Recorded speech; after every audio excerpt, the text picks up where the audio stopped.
皆さんこんばんは。ワイワイニュース山崎です。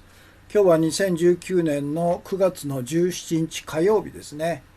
時間がまたしても遅れまして、今日本時間の夜の9時の37分ということで1時間ちょっと遅れましたね。申し訳ありません。今日のメインテーマですけど、このコメント欄にアップしましたように、第1回憲法勉強会ということで、シリーズとしてですね、日本国憲法を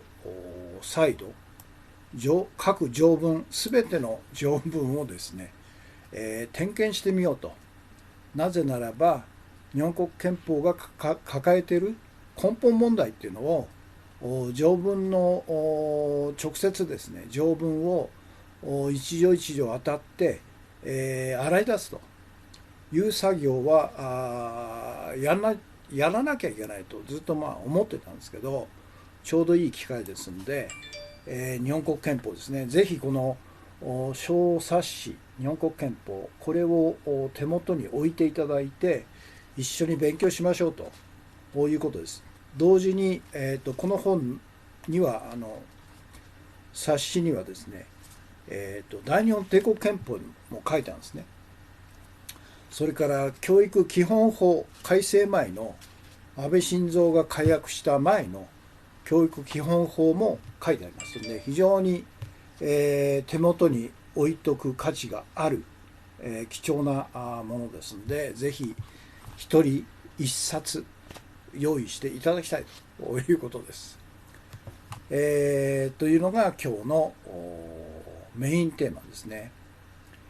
今日のワイワイニュースライブの通算が2853回ということで、一元放送でツイキャステレビの媒体で正面から今日も映像と音声問題なく配信されているということです。ということで、いつものように昨日のですね放送のメインテーマの YouTube 向け、表紙作っていただきましたので、これをご紹介します。安倍内閣支持率 59% 大嘘という非常に分かりやすい表紙でいいですね、これね。ということで、昨日のメインテーマはですね、大手マスコミの嘘に騙されるなと。日経新聞による安倍内閣支持率 59% は大嘘であると。大手マスコミによる内閣支持率調査は全面禁止にすべきだというのが昨日のメインテーマでしたね。ということで、昨日のこの放送ですね、ツイキャスで335名様、現時点ですね、YouTube が2100名様ということで、2455というふうになっています。で、ちなみにですね、その前日、先週の金曜日か、小泉進次郎の正体、騙されんなと。これがですね、現時点で、見ますとですね、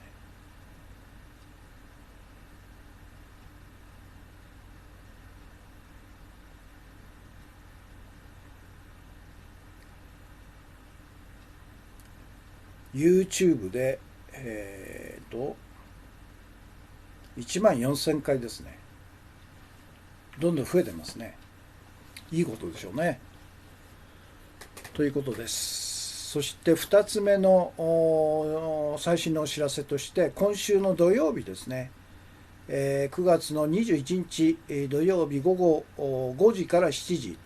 根っこ勉強会第22回目の根っこ勉強会を開催し、ライブ中継しますというご案内です。で、今回のテーマはですね、今問題になっている日韓関係をこれほど悪化させた元凶は誰かというテーマです。で、いつもの4人のパネラーが2時間にわたって、根っこから問題を解明するという根っこ勉強会第23回目になりますね。ですんで、ツイキャステレビでライブ中継しますんで、ぜひ、視聴してくださいというご案内です。そして明日水曜日は外国語放送ですんで、久しぶりに英日語放送をしますんで、もしよろしければ合流してくださいということです。そして今日の画像ですけど、今日のメインテーマの中で取り上げますけど、最初はですね、日本国憲法、教科書なんかで、我々が教わるときは全文から始まるんですよね。日本国憲法の全文、そして1条2条3条ってずっとなるわけですよね。で全部で日本国憲法はいくつなんだっけな。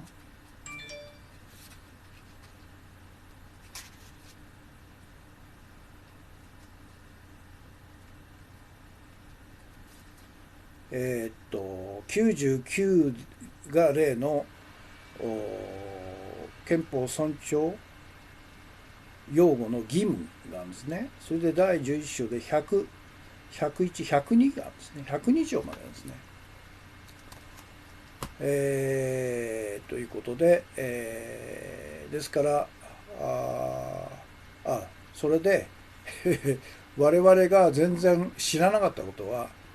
憲法の全文の前にですね、上諭っていうのがあるんですね。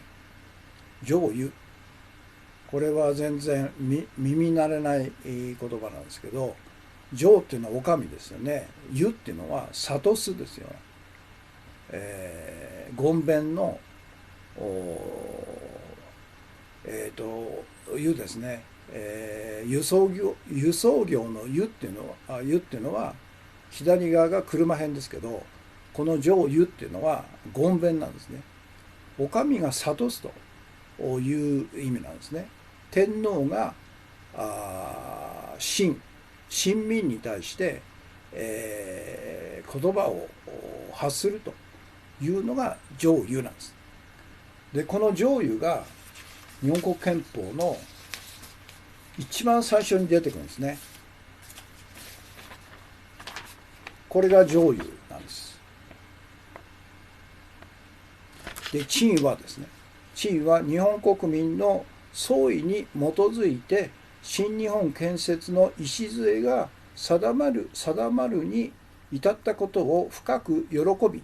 枢密院顧問の諮問及び帝国憲法第73条による、帝国議会の議決を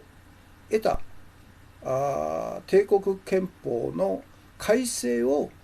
採化し、ここにこれを公布せしめると、広しとと。そして以下、これが昭和21年11月3日ですね。1946年11月3日、日本国憲法が公布された日。そしてその後にその時の内閣のメンバーが署名してるんですね。内閣総理大臣吉田茂から2つ目が国務大臣男爵篠原喜十郎と。で以下各メンバー閣僚がですね、自筆でサインしているというのが上諭って言うんですよ。これがあるっていうのは全然知らなかったし、教科書なんか全然出てこないですね。要するにこれは国民が知るべきじゃないもんだと。なぜかというと、日本国憲法っていうのは大日本帝国憲法の改正でしかないということがバレるわけですよね。で、近代的民主的な憲法、日本国憲法は大日本帝国憲法を否定して、新しく誕生したんだという神話がですね、一般化しちゃってるんですけど、実は違うんですね。天皇が大日本帝国憲法であらゆる世俗的な権力と生き神としての神的権威を与えられた天皇、昭和天皇裕仁が戦後ですね、平和天皇として、この日本国憲法を認可したと、採化したということなんですね。で今日のメインテーマはまさにこの上油の問題点を取り上げるということなんです。で2つ目の画像はですね、これも日刊現代の長いインタビュー記事を今日取り上げたんですけど、例のお台場の海が恋だめだと、トイレ臭がするというクレームがこの前バイアスロンの競技競泳者から出たんですね。それはなぜかということで大問題になったんですけど、これはもうお台場がこういうふうに声だめ状態になっているということなんですね。でこのインタビューは港区の区議さんですね。このお台場の水質の問題をずっと取り上げてきた人なんですね。この方のインタビュー記事の中に出てくるんですけど、これ波打ってるところ何かというとトイレットペーパーが溶けないでですね固まっちゃってるという状態なんですね。これはお台場でこの特徴的なビルがありますよね。そして、ビルから伸びてるのがおそらくレインボーブリッジだと思うんですね。ですからお台場なんですよ。これお台場の海なんですよ。こういうお台場は声だめだという証拠写真でしょうね、これね。ということです。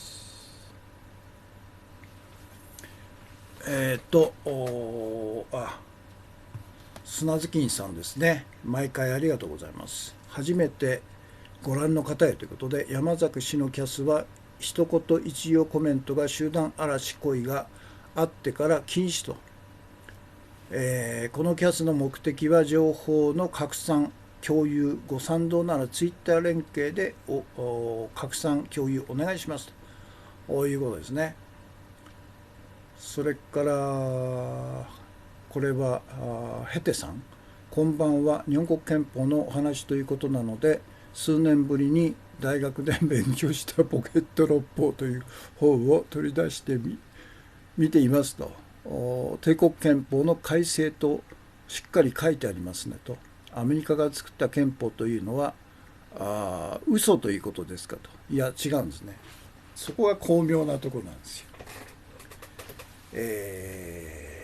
ということで、勉強会の中で、この辺の仕組みをですね、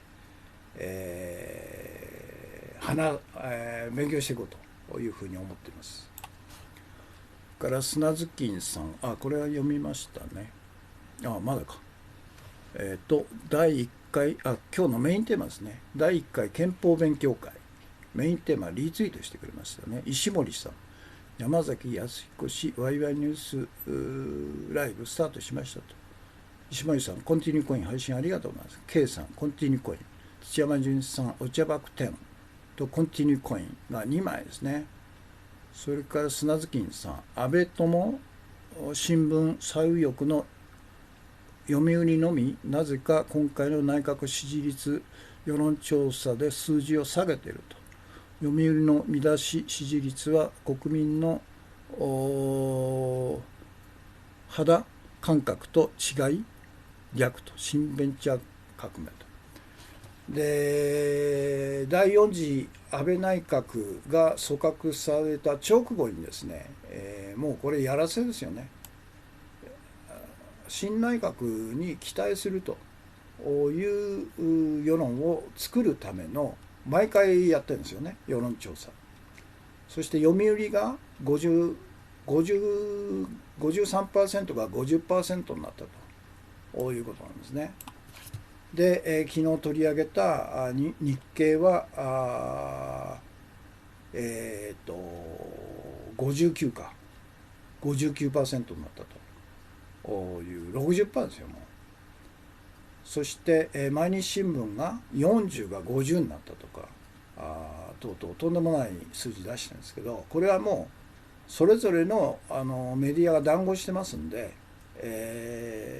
それを中心的に仕切ってるのが電通でしょうね。それで、この範囲の中で、各メディアさんは数字を、設定して結構ですということで、ですから読売もあんまり高くすると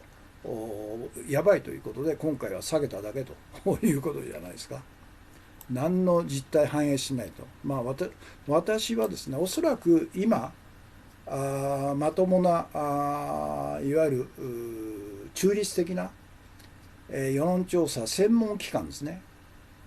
これが1000人をサンプリングして世論調査すれば、おそらく安倍内閣の支持率は 10% ぐらいだと思いますね。ですから、日経新聞というのは 49% プラスしていると、下駄を履かせているということですよね。で、軒並み大手マスコミは 30% とか 40% 下駄を履かせているということで、この 10% ぐらいの支持率しかないということをちゃんと知っているのが自民党だけと、あるいは公明党の一部だけということでしょうね。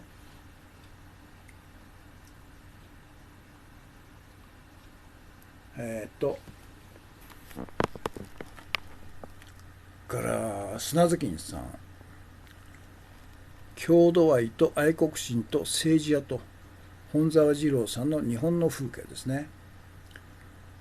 から砂月さん、行安部スパイでっち上げ事件で、叙勲が取り消されたものの実名公開を推進というか、ハンギョレ新聞、これは私も今日のトピックスなら取り上げましたけどね、韓国は進んでますよね。叙勲を取り消した、要するにでっち上げスパイ事件をでっち上げた当事者がなぜか叙勲されていると、それを取り消したんですね。ただ彼らの国家権力犯罪っていうのは刑事罰として一切、罰を与えてないんですよね。ですからまだ韓国はそこまで、踏み切れないんでしょうね、力関係の中でね。から砂月さん、イエメンでアメリカのもう一つの恥ずかしい敗北が迫っているというマスコミに載らない海外記事と、これは内容見てないんでちょっと分かんないですけど、からミルキーさん、終電で出勤してもらい徹夜の交流で士気を高めさせようと東京個人ボランティアの過酷さが改めて浮き彫りと。よくこんな無償ボランティアでみんな行きますよね。終電で、目的地に行ってもらって、それで夜通し、交流して士気を高めてもらい、で翌朝から働いてもらうという、よく戦前のあれと同じでしょうね。アジア太平洋侵略戦争に動員したと、隣組がですね、監視しながら反国民、を監視しながら戦争動員したのと似てますよね。ボランティア動員と。桃太郎さん、内閣支持率を行うマスコミはマスコミ自身の公平性を証明するため第三者団体によるマスコミ支持率をも合わせて行うべきと。今のマスコミの世論調査はオレオロ詐欺の支持率であっても6割が支持するだろうということで、6割がマスコミ、新聞が大々的な調査してるんで、まさか捏造されてるとは思わないということでみんな信じちゃうんですよね。だからミッドウェー海戦の大本営発表と全く同じでしょうね。ということです。ということで、今日の画像をアップしましたっ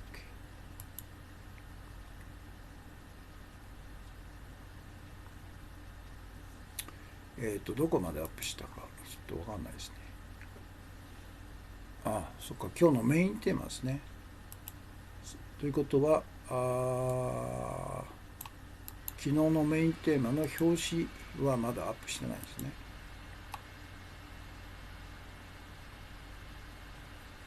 雪丸馬さん、コンティニューコインですね。2枚ですね。あ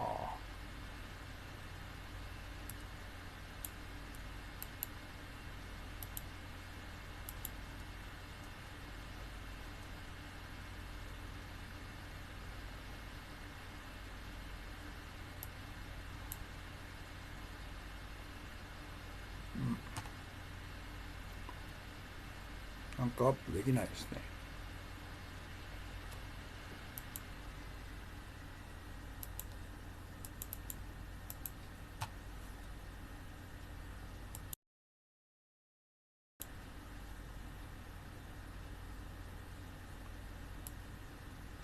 なんか通信の状況が悪いんですかね。ツイッターがアップできない。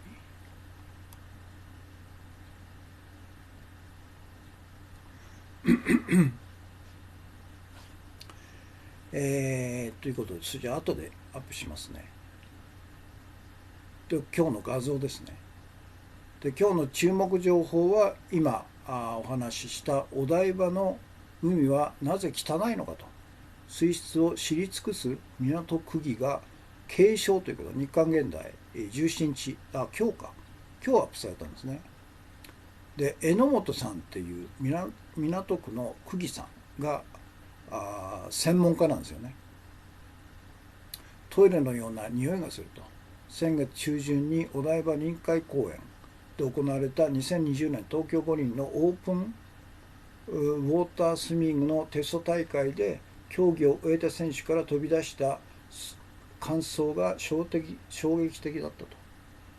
20年以前から20年前か20年以上前からお台場の海をウォッチし水質問題を調べる NPO を立ち上げ、港区議にも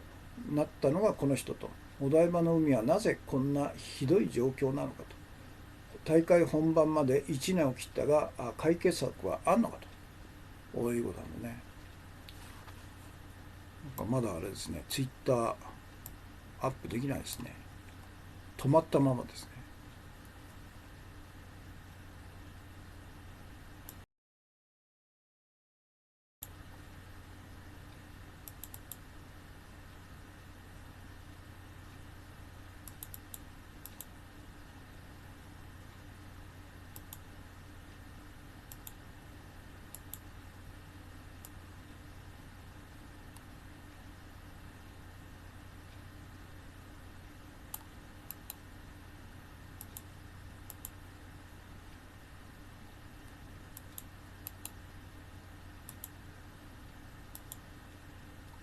これはできましたね。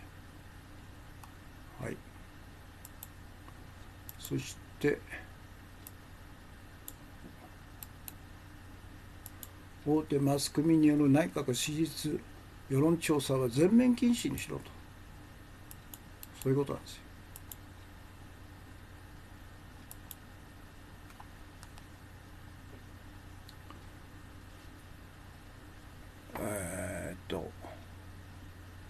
李さんですね。コンティニューコイン配信ありがとうございます。それから現時点での視聴者数ですね。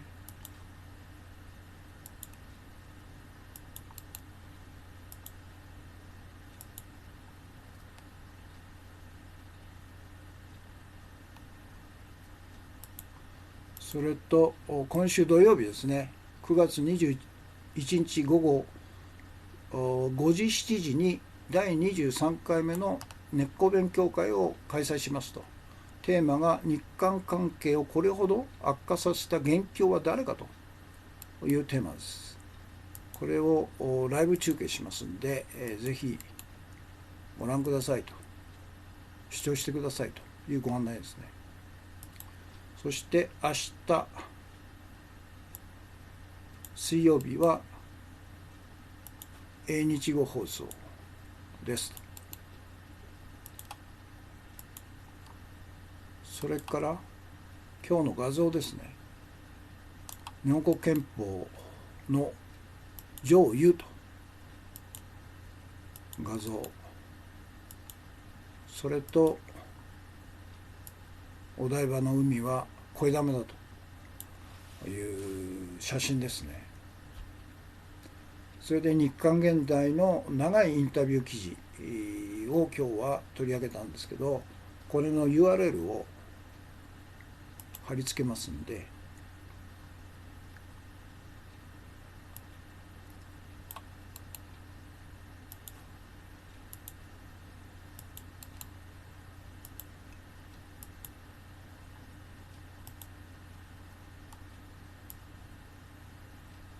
日刊現代はなかなかこういう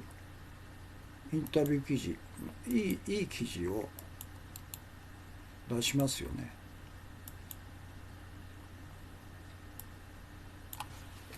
で、ここの中でですね、この方が言ってるのは、都心の下水処理施設は1930年代1930年代のままということなんね。で結局誰もトイレの先を深く考えてないと。都心部では大規模開発が進んでいると。先日森ビルが港区内で東京タワー並みの高層ビル建設計画を発表したと。大規模建設を建てればトイレも増やさざるを得ないと。都心のトイレが巨大化する一方、実は下水処理能力はほとんど上がってないと。芝浦の今の処理施設ができたのが1931年。当時の日本の人口は7000万人程度で、まだ地方に多くの人が住んでいる状況。当時から施設の大きさはほとんど変わってないということなんですね。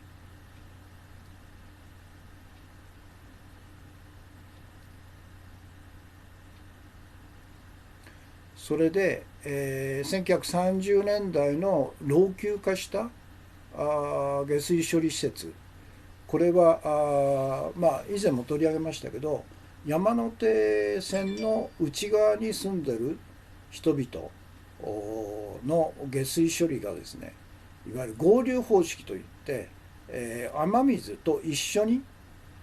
一種の配管に集めて、それを下水処理施設に送ると。分離施設じゃないですね。で、いわゆる近代的な下水処理方式っていうのは分離方式で、トイレとか生活用水の下水と、それから雨ですね、は2つに水路を分けて、送ると。で日本のこの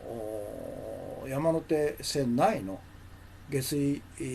処理方式っていうのは合流方式で、下水の処理能力限界ありますんで、雨が大量に豪雨なんかで、大量に降った場合ですね、溢れちゃうんですね、下水処理施設。だからその前に、未処理のまま海に流しちゃうと、東京湾に流しちゃうと、こういうことが行われるということで、最近は豪雨が集中豪雨が都心等々に、を襲うと、あるいはアスファルトでですね、土を覆っちゃいますんで、結局雨水が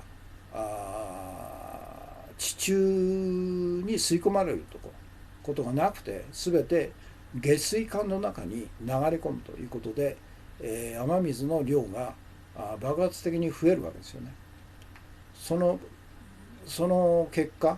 処理能力以上の下水が来た場合は未処理のまま海に流しちゃうと。その結果お台場が声だめになったということなんですよね。でこの方が言うには、根本的に近代的な下水処理施設を建設する場合は10兆円50年かかるということなんですね。だから東京オリンピックに、使われる予算というのはおそらく4兆円ぐらいです。だから東京オリンピックやめてですね、下水処理施設のために4兆円回せと、もうかなり使っちゃったんですけど、そっちの方がよっぽど大切じゃないのということなんですね。ということです。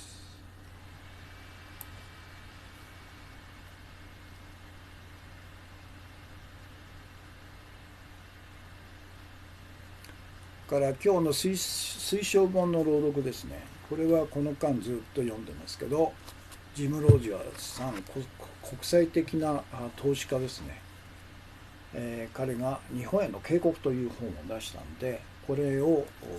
今日は第21回目ですね、読みます。第2章ですね。日本人が今克服すべき課題ということで、海外でビジネスをする人の足を引っ張るなということで、3ページですね。ここ読みます。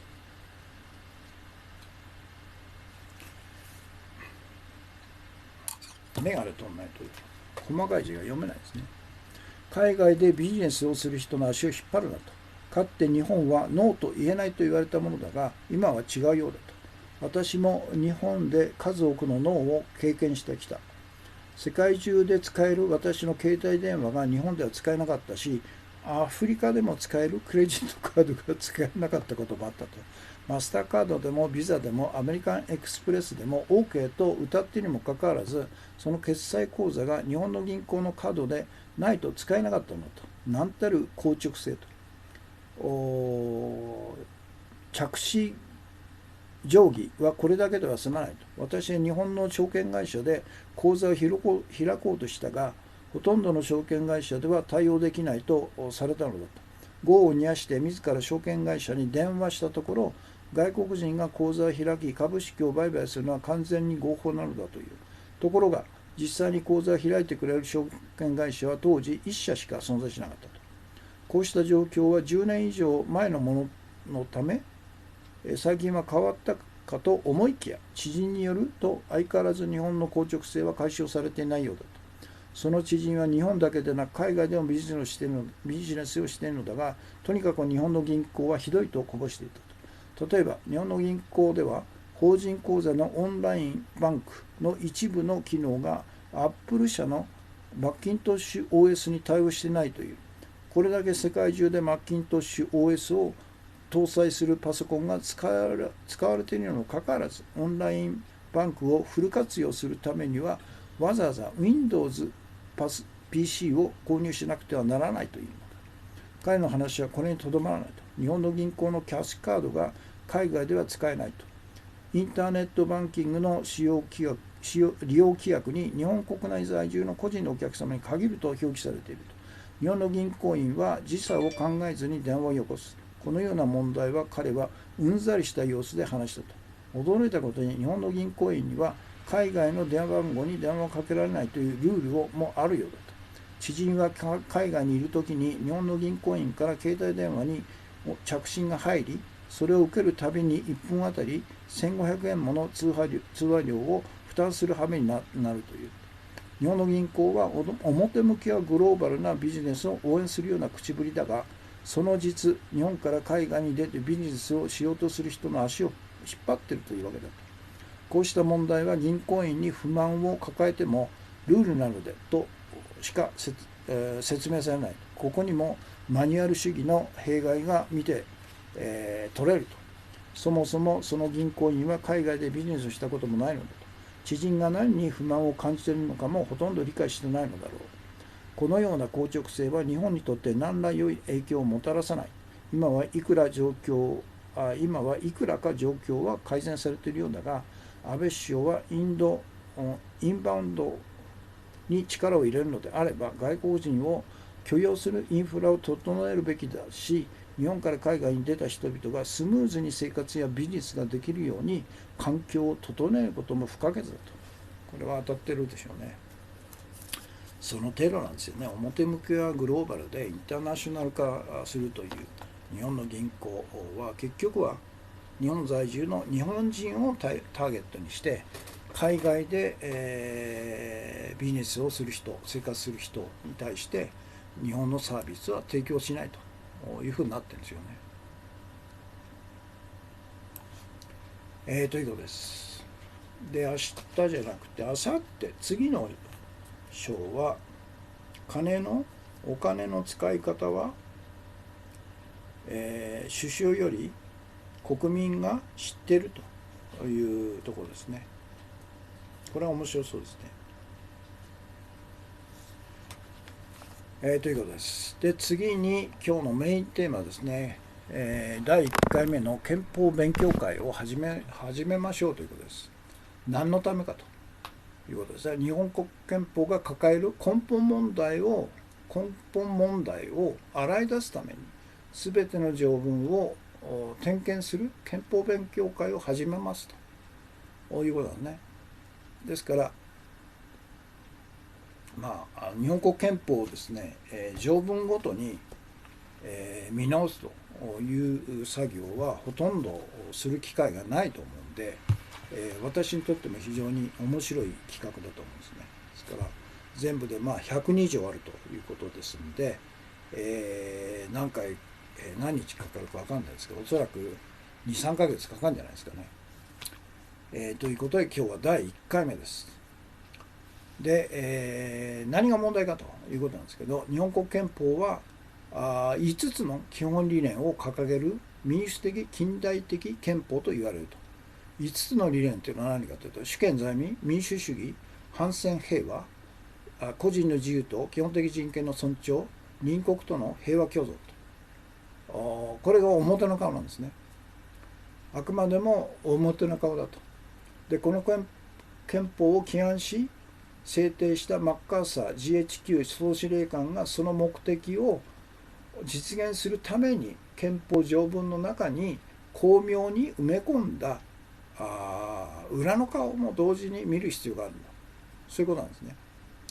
で、今回のメインテーマは日本国憲法が抱えている根本問題点を各条文ごとに洗い出すことということで、今日は第1回として先ほど画像の中で取り上げましたけど、上諭というこういう文章なんですね。で、上諭とは何かということなんですけど、ほとんどの日本国民は知らないが、1946年11月3日に公布された日本国憲法は昭和天皇裕仁の上諭によって認可されたというものなんですね。で、上諭とは君主が臣下に諭し告げる文章であり、日本国憲法施行前の日本において天皇の言葉として記された法令の認可公文書のことを言うということなんですね。で、この日本国憲法の上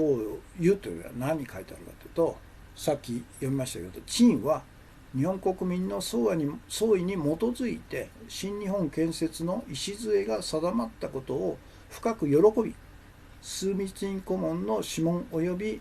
帝国憲法第73条による帝国議会の決議を経て、帝国憲法の改正を認可し、これをここに公布せしめると。裕仁ということで、昭和21年11月3日、その後に、内閣総理大臣吉田茂、国務大臣男爵重原喜十郎、それ以下当時の政府の閣僚が署名しているというのが上諭なんですね。で、問題点は何かというと、最大の問題点は日本国憲法の基本理念と1890年施行の大日本帝国憲法の基本理念が真逆であると。それにもかかわらず日本国憲法が大日本帝国憲法を改正して天皇が認可して成立したという成り立ちなんですね。で、大日本帝国憲法とは何かというと、天皇に全ての世俗的権力を与えたんですね。それは何かというと、1、統治権ですね、政治権力から、2、統帥権、軍事権力ですね、大元帥ですからね、3、非常大権と、非常事態に対して全ての権力を掌握すると。から立法権ですね、から議会解散権、議会招集権というありとあらゆる、世俗的な権力を天皇に集中したということなんね。それと同時に神的権威、生き神にしたったんですね。神的権威ですから、世俗的権力と神的権力を与えて、天皇を絶対的権力者、絶対的権威者に仕立て上げたと。それの最高法規なんですね。で、大日本帝国憲法は、全知全能の神である昭和天皇裕仁がアジア太平洋侵略戦争を開始して、日本国民を総動員して、日本人320万を含むアジア太平洋諸国民5000万人を殺して国民生活を全面破壊した侵略戦争の元凶だったんだということなんね。で、本来であれば日本国憲法は日本国民自身が大日本帝国憲法を全面否定して全くゼロベースから自分たちで規範すべきだったんだということなんですけど、実際は GHQ マッカーサーが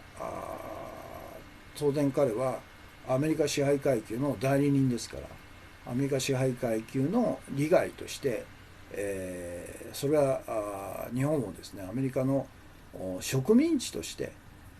未来永劫を機能させるための仕掛けを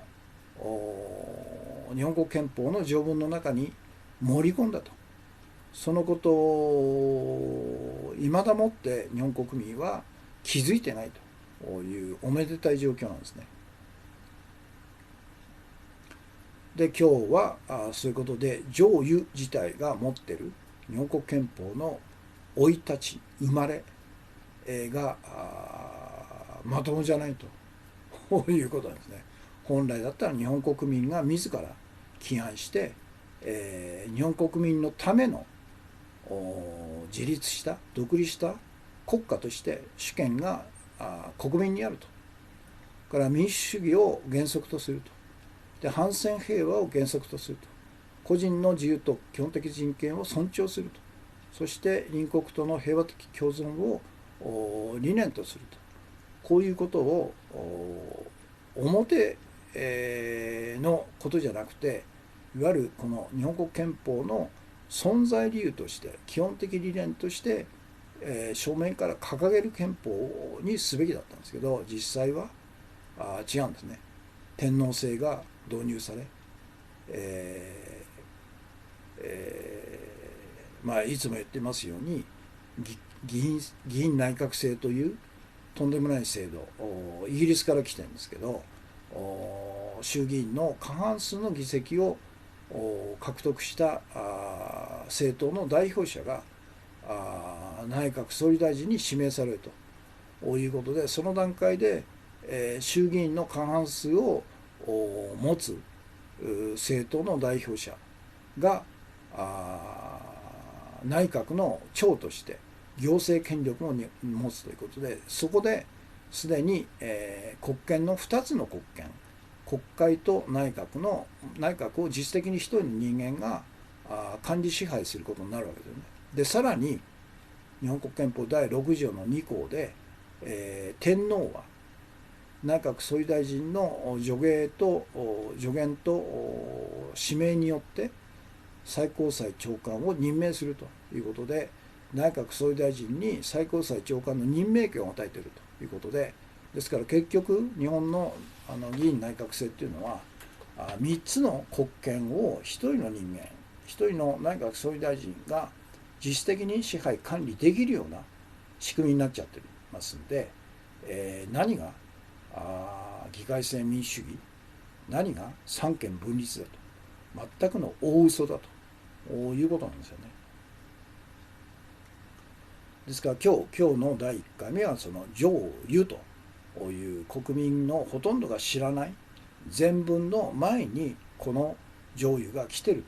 という事実はほとんど隠されてきたんですね。で、この問題点を、今日は取り上げたということで、次回2回目は前文ですね。前文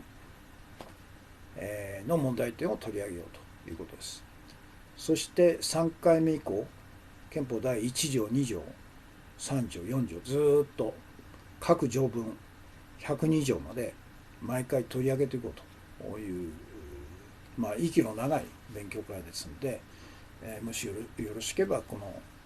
日本国憲法のこの冊子小冊子を手元に置いてですね、これを見ながら勉強するということができると思いますので、おそらく2、3ヶ月かかるんじゃないですかね。ということです。で、この作業をやればですね、日本国憲法の持っている問題点が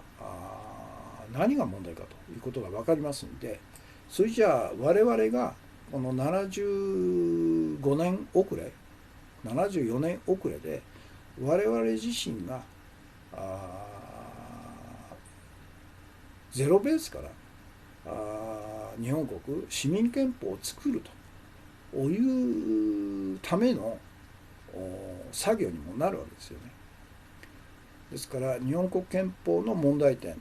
で各条文の問題点を全部洗っていくという作業と、それから日本国憲法に書かれてないことですね。例えば国民の真実事実を知る権利っていうのは憲法に一切書かれてないんですね。だからだから安倍が都合の悪いことが全て公文書も改ざんすると、焼き捨てると、処分すると、証拠隠滅するということが公然と行われてても、憲法上何の制約もないんで彼はやり放題だということですね。例えばですね、そういうことがやはり書かれてないんで、絶対必要なんですよね。ということです。今日のポイントだけ、アップしますかね。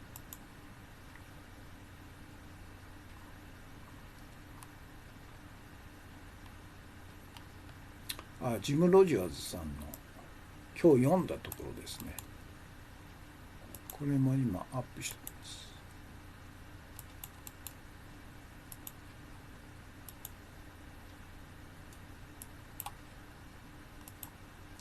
で、今日のメインテーマですね。日本国憲法が抱えている問題点を全ての条文ごとに点検していこうということですね。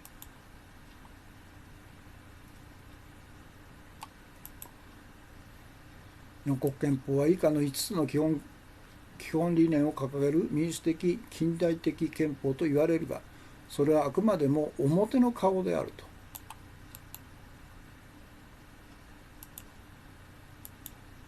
だから表の顔だけ見て憲法を守れと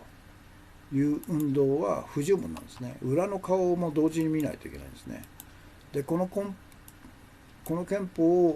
を起案したマッカーサー GHQ 総司令官がその目的達成のために憲法条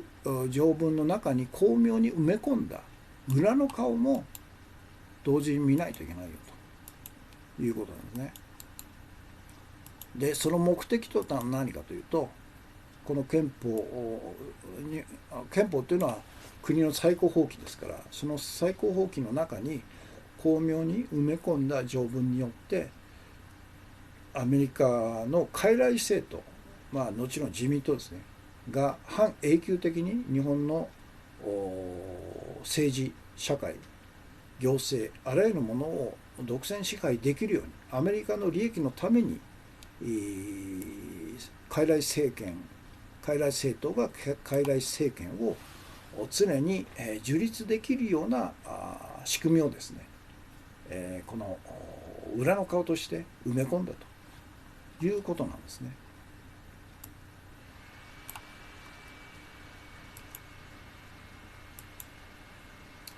で、5つの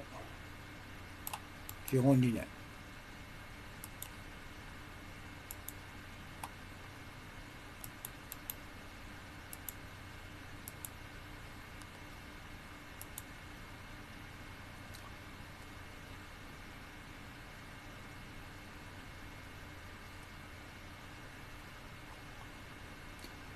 で、今回の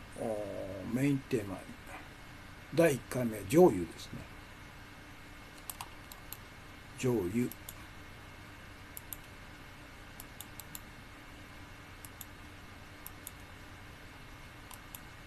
でほとんどの日本国民は知らないが、1946年11月3日のに公布された日本国憲法は昭和天皇裕仁の上谕によって認可されたものであると、そういうことなんですね。だから戦前と全く同じ仕組みで出てきたということですね。で上諭とは主君が臣下に諭し告げる文書であり、日本国憲法施行前の日本において、天皇の言葉として記された法令の認可交付の文のことを言うということなんで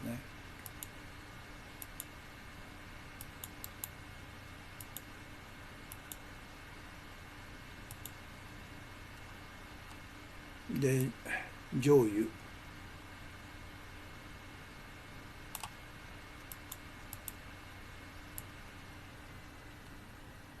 神話っていうやつですよ。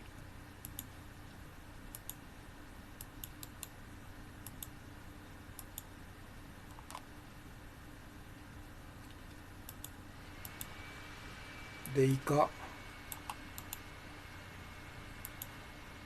当時の内閣のメンバーが署名しているということですね。で問題点、最大の問題点は日本国憲法の基本理念と1890年施行の大日本帝国憲法の基本理念が真逆であるにもかかわらず、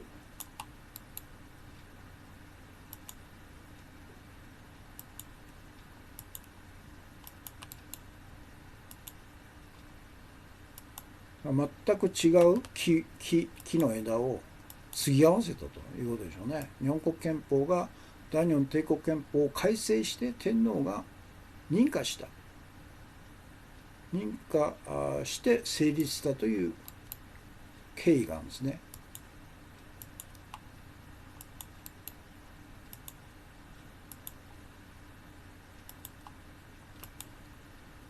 で大日本帝国憲法は天皇に全ての世俗的権力ですね、統治権、統帥権、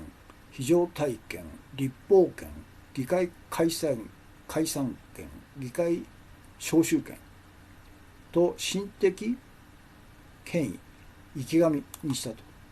を与えて、これだけの絶対的権力と権威を与えた王様っていうのは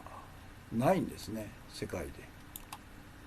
ヨーロッパの王様っていうのは必ず世俗的権力と心的権威っていうのは分かれてるんですね。で心的権威っていうのはカトリックローマ法王であって、その下に各国の世俗的権力を握った王様がいるということで分かれたんですね、権力と権威が。日本の場合は一緒になっちゃったということで、絶対的な権力と絶対的な権威を併せ持つ世界最強の独裁者になったんですね。で大日本帝国憲法っていうのは全知全能の神なんですね。昭和天皇が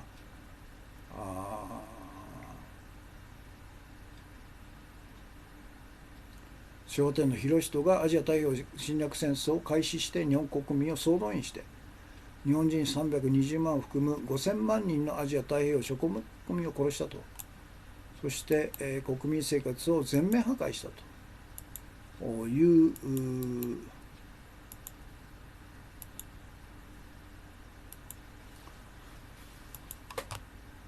国民生活を全面破壊した侵略戦争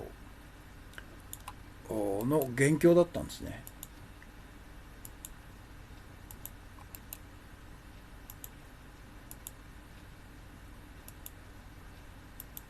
で本来であれば日本国憲法は日本国民自ら大日本帝国憲法を全面否定して全くゼロベースで自ら規範すべきものだったんだということなんで、だからそれを74年経った今我々が遅きに失しましたけどやらなくちゃいけないという時になってるんでしょうね。これがあれです。で、これからのあれですね、スケジュール。次に全文です。全文長いですから、1回で終わらないと思うんですね。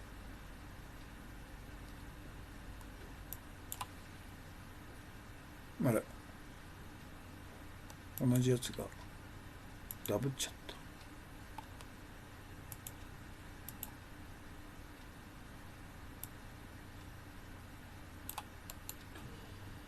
第2回が全文です。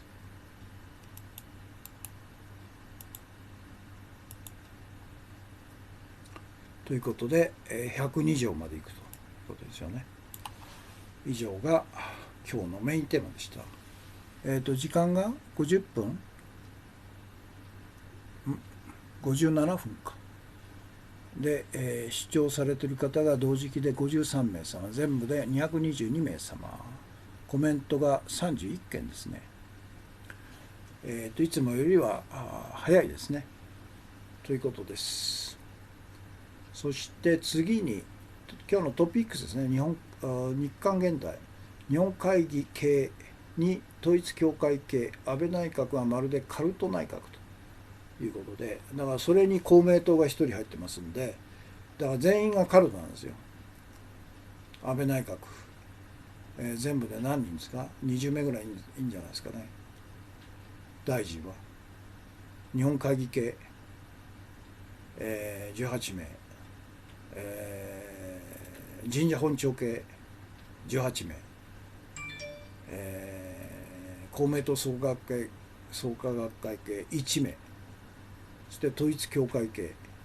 これ何名か分かんないですけど6人か。初入閣13名の中にも6名もが統一教会系大臣がいるということですね。安倍は全部入ってるんですね。日本会議、統一教会、それと神社本庁、靖国神社で、公明党には入ってないと、創価学会には入ってないということでしょうね。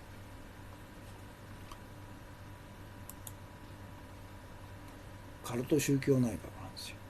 だから彼の安倍晋三の隠してた本性がもう全面展開されたと、今回ということでしょうね。ドイツは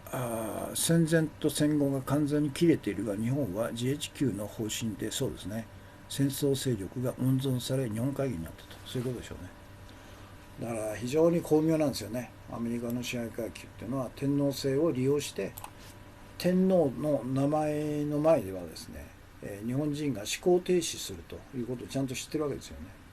だから今でも象徴天皇制の象徴として、昭仁天皇の名前が出ると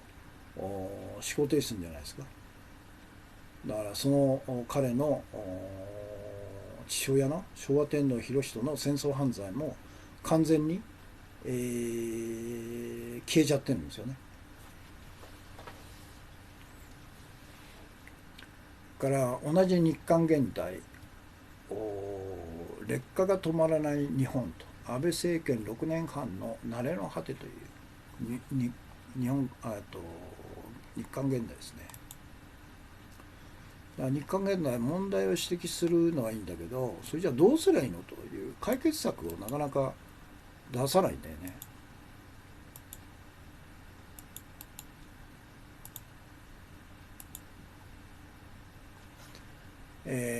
ということです。それと3つ目がハンギョレですね。これ先ほど菅月金さんでしたっけ、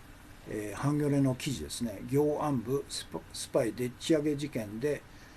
叙勲が取り消されたものの実名公開を推進という内部で、検察とか警察が反対してるらしいんですけど、おそらくそれを押し切って、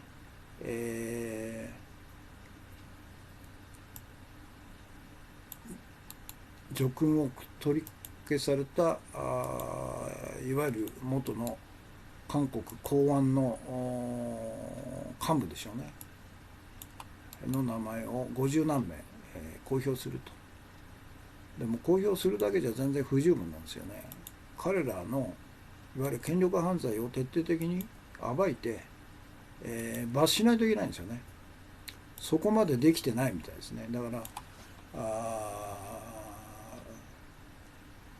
ムン・ジェイン政権の内部でもまだまだ旧勢力が、特に検察とかですね、警察とか裁判官等々で、まだ勢力が強い勢力を持ってると。その背後には日本の自民党みたいな韓国自由韓国党かの政治家たちがまだ百数十人いるんじゃないですかね。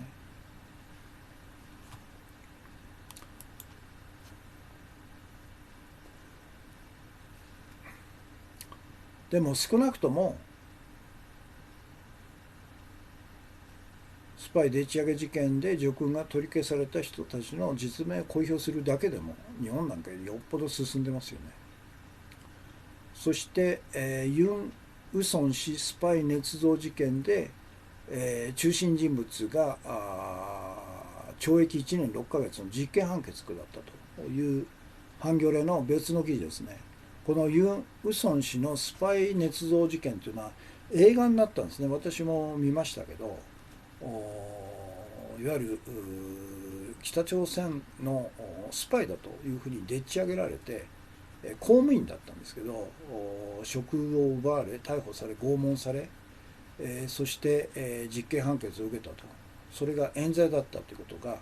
分かったんですけど、この事件というのは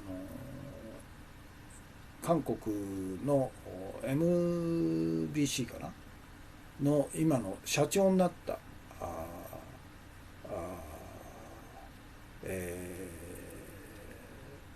追放された彼がですね、えーとタパタパニュースを立ち上げて、その中で映画を2本作ったんですけど、その1本の映画がこのユン・ウソン氏のスパイ捏造事件を追及したドキュメンタリーなんですね。それの首謀者だった元国情院対共捜査局長に1年6ヶ月の実刑が下ったということで、これは日本ではありえないですね。日本は権力犯罪者拷問したあるいは冤罪をでっち上げて死刑に送り込んだ権力犯罪者はのうのうと余生を楽しんでいるという国ですからね。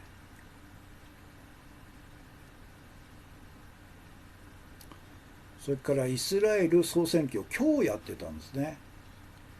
は僅差ということはトランプ氏が見通しということで、ネタニヤフ10年やってるネタニヤフが勝つか、元の軍の総参謀長が勝つかという僅差ですね。明日には結果出るでしょうね。ネタニヤフはおそらく負けるんじゃないですか。彼は汚職事件で検察に告発されてるんですよね。もう10年も極右政権をやってるっていうのはもういろんな矛盾が出てどうしようもないですよね。安倍の7年どうしようもないけど、日本は相変わらず選挙で勝ったというふうな状態になってるんですよね。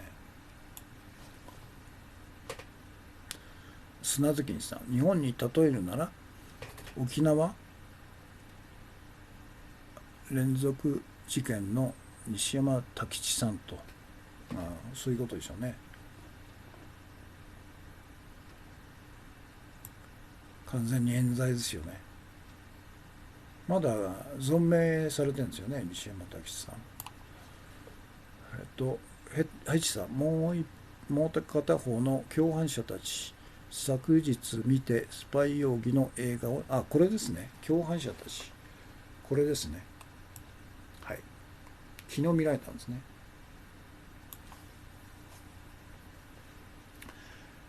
ということで、イスラエルですね。そして、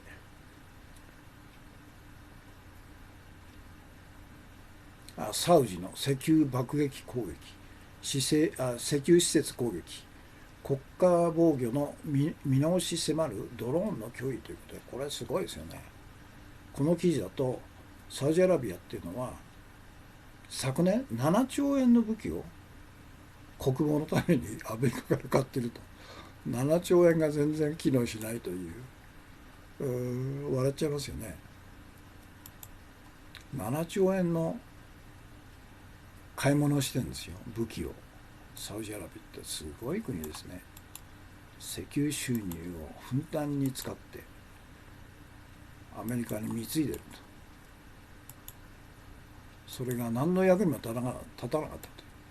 いうようですね。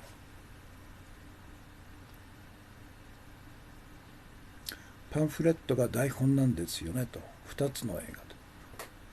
ですね。名前ちょっと忘れたんですけど、今の MBC の社長をしてる彼、すごいあれですよね。突撃するんですよね、徹底的に。イ・ミョンバク元大統領なんかもどっかホテルから出てきたところを捕まえて、突撃インタビューするわけですよね。記者魂っていうのはすごいですよね。スパイネーション自白という映画がスパイ容疑の映画で、共犯者たちがイ・ミョンバク、そうか、そうですね。だ自白がそうなんだ。自白が今回のユ・ウソン氏が犠牲者になった映画ですね。そうですね。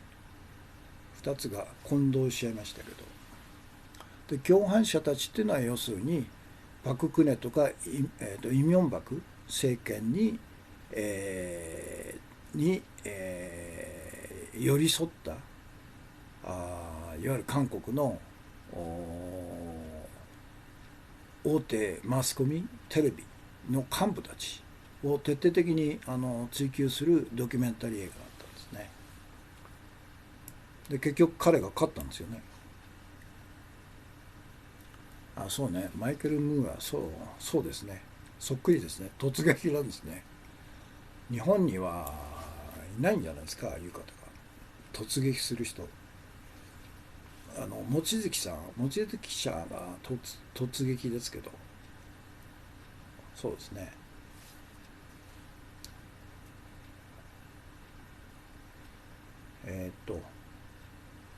伊藤詩織さんなんかも似てますよね。突撃タイプですよね。で、ドローン、これですね。7兆円に対してドローン10機、せいぜい数十万円じゃないですかね。勝ったということですね。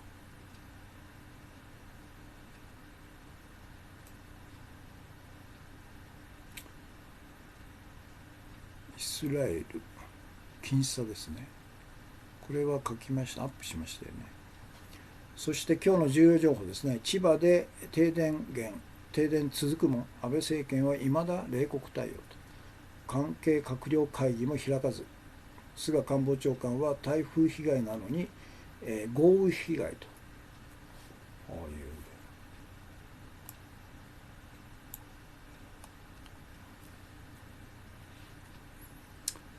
ということで、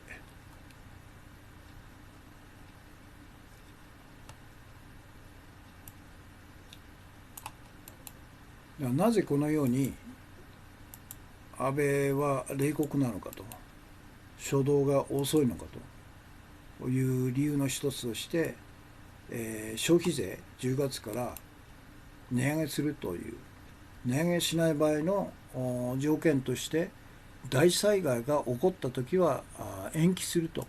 いう条件がついてたっていうんで、この千葉の豪雨災害を大災害にさせないというために初動捜査をわざと遅らせたんじゃないかという見方がありますね。その可能性大きいでしょうね。異常ですよね。だからもしも来月あたり総選挙があったら、彼の対応は全然違ったでしょ。もういち早く災害地に行って、災害の見舞いをすると、指示をすると、最先頭になってやりましたよって。選挙対策だから、選挙対策のためには彼は何でもするんですけど、選挙がないとこのように冷酷な対応しかしないということでしょう。宮崎駿監督、日本の物言う監督、宮崎駿監督と。そうですね。ただ突撃はしないですよね。あのようにカメラ片手に突撃するんですよね。岩上康美さんかな。ということで今日の放送、火曜日の放送はこれで終わりです。時間が1時間12分ですね。48秒。同時間帯で、視聴されている方が52名様、全体で255名様、コメントが48件ということですね。ということで今日の放送、火曜日の放送これで終わりです。たくさんのコメントとたくさんのコンティニューコインとたくさんのギフトいただきましてありがとうございました。明日はそういうことで、英日語放送を久しぶりにやりますので、もしよろしければ合流してください。そして、木曜日は9時頃からですね、日本語放送をやりたいといつも言ってますので、またよろしくお願いします。拍手お疲れ様でした。ヘッチさんですね。それから突撃はそうだ、田中龍作さんだ。失礼しました。田中龍作さんですね、突撃隊はね。ただ彼は映像じゃないですよね、文書なんですよね。だから彼映像すればいいと思うんですけどね。ということで、お疲れ様でした。今日の放送これで終わります。